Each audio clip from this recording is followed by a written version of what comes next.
Reacting to RSS Chief Mohan Bhagwat's comment on men being breadwinners and women housewives, former Madhya Pradesh CM and senior Congress leader Digvijaya Singh compared the saffron organization to Taliban. This is the second time this week that the militant organization has been compared with RSS. Mr. Singh said, "Does Taliban and RSS have a similarity of views on working women? Looks like it, unless Mohan Bhagwat and Taliban change their views." Earlier this week, Singh slammed the RSS and alleged that the organization was dividing the Hindu and Muslim communities by spreading lies and misconceptions. Reacting to the RSS chief Mohan Bhagwat's comments that the DNA of Hindus and Muslims being one, Singh asked, why were issues like love jihad been raised if that was the case? In the same week, he came to lyricist Javed Akhtar's defense, stating that the Indian constitution guarantees one the freedom to express themselves.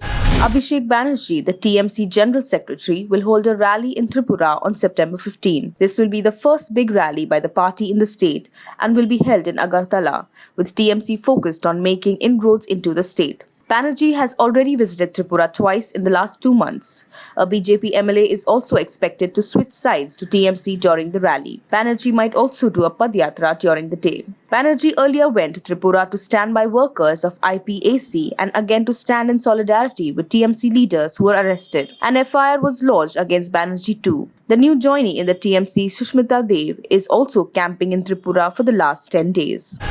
Ganesh Chaturthi is set to begin from today with less pomp and vigor across the country amid the COVID-19 restrictions and protocol. Due to the ongoing pandemic, large-scale celebrations of Ganesh Chaturthi festival has been put on hold across the country. Section 144 was imposed in Mumbai from today till 19 September to curb the public celebrations in view of the COVID-19 pandemic. The Mumbai Commissioner's Office said no processions of Ganpati will be allowed and more than 5 people cannot gather in one place. Devotees in the city will have to take the darshan of Lord Ganesha online and they cannot visit mandaps across the city. Processions and visits to Ganpati pandals have been barred. Organizers have been urged to try and ensure live coverage of the Aarti through social media platforms.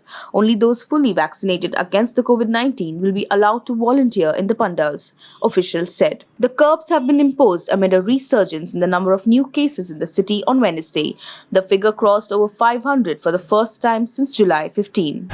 Rashid Khan resigned as Afghanistan's T20 captain on Thursday, claiming he was not consulted by the selectors while they were finalizing the team for the next month's T20 World Cup. Afghanistan selectors had named Rashid as a captain while veteran wicketkeeper Mohammad Shahzad was also included in the squad. Afazar Zaizai and Farid Ahmad Malik were announced as the 2 standby players. However, moments later, in a stunning development, Rashid Khan announced his decision of stepping down as the captain of the T20. Rashid, who is the world's top-ranked bowler in T20s, was named Afghanistan's captain for the T20 World Cup in July. His deputy, Najibullah Zadran, was included in the 18-member squad. Ford Motor Company, one of the first global car makers to enter the Indian market following the liberalization that began in 1991, has decided to end manufacturing operations in the country. The American company said it had accumulated losses over $2 billion in the last 10 years, and that the phased closure of its 2 production units in Gujarat and Tamil Nadu would affect approximately 4,000 employees. Ford joins the growing list of global vehicle makers that have stopped operations in the world's 4th largest automobile market over the last 5 years. In the list are Ford's American rival General Motors and the American motorcycle company Harley-Davidson.